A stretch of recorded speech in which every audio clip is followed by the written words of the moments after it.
Hello. Hello, it's us again. Us again. So it's Tomas, George, Christopher Carvalho. That is my name. And we're sitting on the grass now after walking about Houston and talking about the mastering stuff, the mastering course and stuff like that. So we're just chilling out and just gonna express ourselves. Express yourselves in the words of Eazy-E. So Thomas, talk to us about your coffee mornings. What have they been about? Well, basically I get a lot of people ask me questions, and instead of me writing the question, I thought I might as well just film it. Yeah. And spend a few minutes in the morning just making coffee, planning out my day, thinking about just a lot of different subjects. So I thought I'd just document that, answer people's questions, and that way a few other people can watch it. And generally it seems to be a similar kind of questions over and over again. What sort of questions are they? What's a common theme? I think a lot of people want to get to the finish line quicker than they should. They feel like the end result will mean happiness rather than realising the process is where the happiness comes from. Yeah, that's a really good point, actually. That's a really good point. It's yeah, I mean, I think a lot of people, like you said, they're trying to make a hit where you actually got to make a lot of crap before you get to that hit, I think. I think you've got to realise it doesn't matter if you get hit or not. You shouldn't really be putting so much pressure on yourself I agree. to become this success, when success really should be the process, should be enjoying what you're doing. Indeed. And then if you do make any money from it, if you do get any external validation from it, that's a bonus, because that's all it really is. It's the same as the likes on Facebook, it's the same as how many views you got. It's just, I don't know, people trying to boost their own ego, thinking they're worth something rather than realising you're already worth something, you're already good enough. Nice. And just enjoy the process rather than looking for that external validation, really. I suppose people are motivated in different ways to make music, aren't they? Some people are genuinely in it for making music. I mean, when I started, there was no expectation in my brain, so it was just a lot easier because I couldn't be. You only ever get disappointed when what you're making doesn't meet or exceed your expectation. So I think managing your expectation, I think managing your expectations allow you to make more, create more, because you're not going to get so frustrated with yourself because you're just treating it as play. Play is something actually that I talk about quite a lot. It's like, there's no version of this where you don't get to play and you don't get to try a lot of things and you don't get to make a lot of mistakes and find out what works for you, because you can't just troll the internet and find out the 10 things that work. Does that make sense? Yeah, I think just enjoying the find process them and playing it. Like, one of the main reasons I like Ableton Live so much is because you get all the different consoles you can put into. You got the different MIDI controllers, so you can just mess around and press buttons, which isn't really needed, to be fair, but it's fun. Yeah, but it's self-discovery and forming your own opinions based on your own findings. But you don't get to skip all of that. You don't go online and go, oh, those are the things that work, and then they work for you, because what works for someone else isn't necessarily what works for you or your music and your goals, I think. That makes sense? Yeah, I think just having fun and making music. I think probably about a similar time we probably got into music, and then I guess Apple brought out Apple Music and the whole industry kind of got destroyed. Yeah. Pirate Bay came out. So when we kind of got into music was the time when there wasn't really any money in selling records. Yeah, I think that's a good point, actually. I think that's a good point. Because at that point, 2003, something like that. The music industry hadn't rejuvenated quite yet. Yeah. It died and it hadn't quite rejuvenated. And now there's a boom again. It's back on. Yeah. Now but Spotify has sorted everything out for the most part, or is sorting everything out for the most part. But it is also a really good time to pursue music commercially, I think. I mean, you can just, because we have social media and everything now, you can just grow a brand if you put the work in.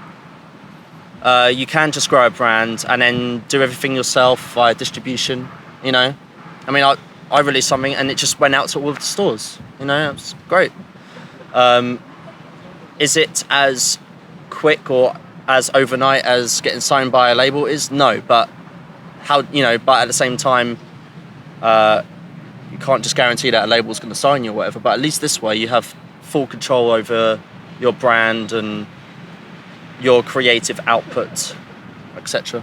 Yeah, That makes sense. I think nowadays you have to be the manager yourself. Yeah. You can't just be the artist and I'm gonna get a publishing deal by Sony. I'm gonna get a manager. They're gonna do it for me. I'm just gonna sit back, get high, make some music. Doesn't work like that anymore. No. You have to be the manager. You have to kind of do all the behind the scenes stuff yourself, because at the end of the day, no one really gives a shit about your music and your projects apart from you. Yeah. So you have to be the one who can control. You have to be the one doing it, because no one else is going to do it. You have to kind of grab a pair or get a pair and just do it. Really, I think And a lot of it. the music itself is only the subjective part of it.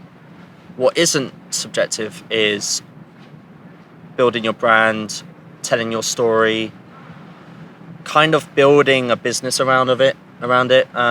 Whether you are directly selling music or you're trying to monetize it in other ways. But all of the things like, the content that you put out, how much content you put out, basically how much effort you put into all of it.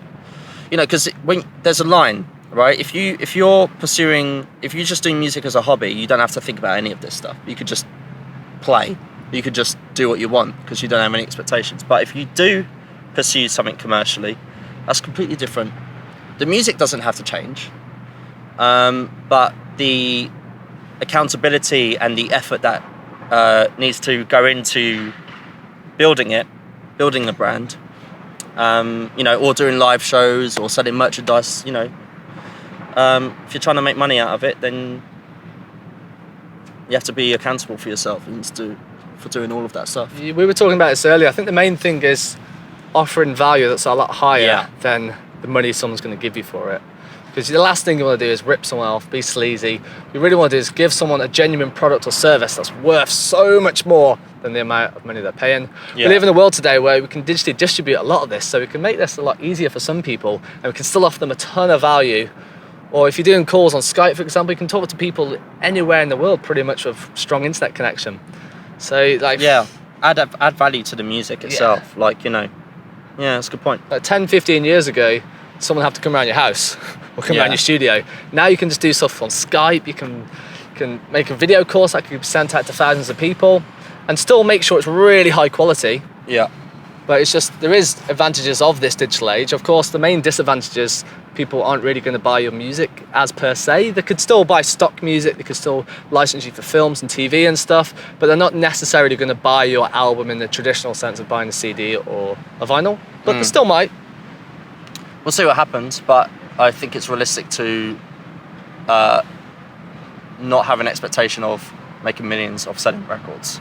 But it's an exciting opportunity. It's not a bad thing. It's just a different industry now. It's a new industry, isn't it? So, there's a reason that people like Dave Pensado, like mix engineers and producers, they're all, there's a reason that they're doing all this YouTube stuff and selling courses and selling programs. There's a reason that they're doing this, because they're doing it because they're building a brand. They're not just artists or producers anymore. They're building a brand and creating a business out of it. The difference is these guys have been doing it for a long time, so they know their stuff. You can't just jump in and be like, buy my video course if you've been producing for 2 months. Yeah, you have to be doing it a long time. You have to be a practitioner. You have to have honed your skills, be highly skilled, really, or people are just going to see through it. Like if I tried to make a video course about fashion design, it wouldn't be very good. No. Because that's not my area of expertise. Like I grew up playing music, I've been producing music for a while, so that's kind of my area of expertise.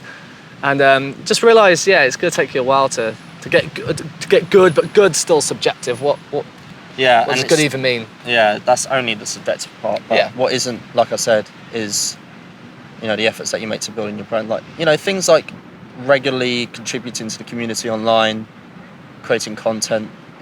The quality of that content is subjective, but the fact that you're doing it is not.